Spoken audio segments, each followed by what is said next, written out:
I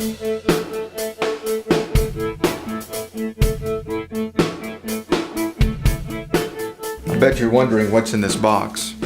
Well, over the next several weeks, people will be spending a lot of time and energy buying presents.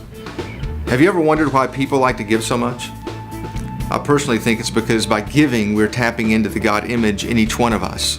There's just something about giving that reflects the character of God to those around us. That's why this month, we're going to talk about generosity. In each one of our lives, we have a tendency to move either toward a lifestyle of generosity or a lifestyle of greed. There's a danger in getting so wrapped up in ourselves or so wrapped up in our things that we miss the essence of this season. So what we want to talk about this month is getting wrapped up in others and what it really means to show God's nature and character to a generation by giving.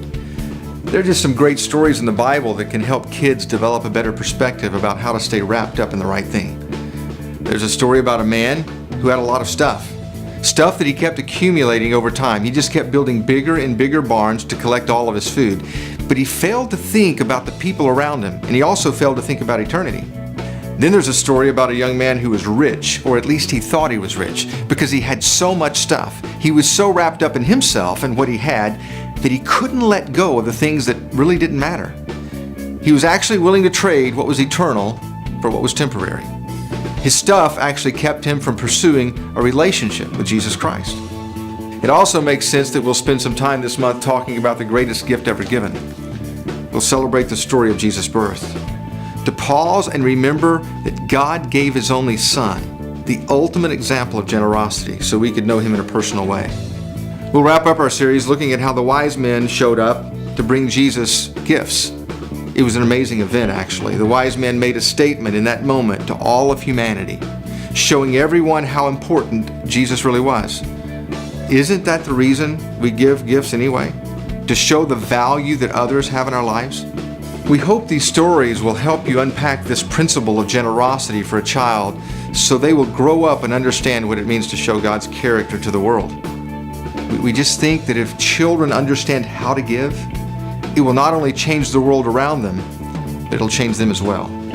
It can happen, especially if parents and leaders will give kids a specific opportunity to act in a generous way. It happened for Seth. I wish you could meet him. He was a 5th grader who taught us all a very important lesson a few years ago. Seth had a reputation for being kind of an unruly kid in class. He didn't pay attention and he got in trouble for being a little disrespectful until one Sunday. Seth's class was challenged to financially support a child in another country, and as a result, something happened in Seth's life.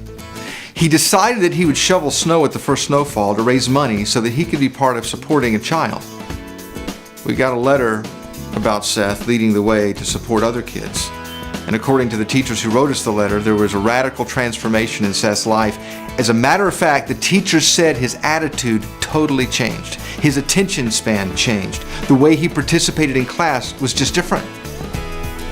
That's because generosity changes us when we learn how to give the way God gives. 1 Timothy 6:18 says this, "Be rich in good deeds, be generous and willing to share." That kind of redefines what it means to be rich. In other words, you're not generous because you're rich. You're rich because you're generous.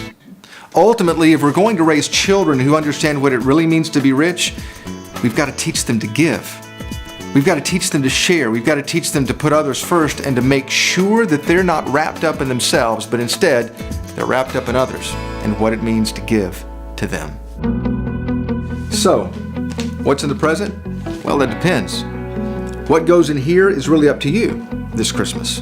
It depends on what you are wrapped up in. It's our prayer that what happens in your church and what happens in your family this season will send a different kind of message to people in your community and people around the world about who God is, about how generous He is, and how important it is for all of us to let His generosity show up in how we are wrapped up in others.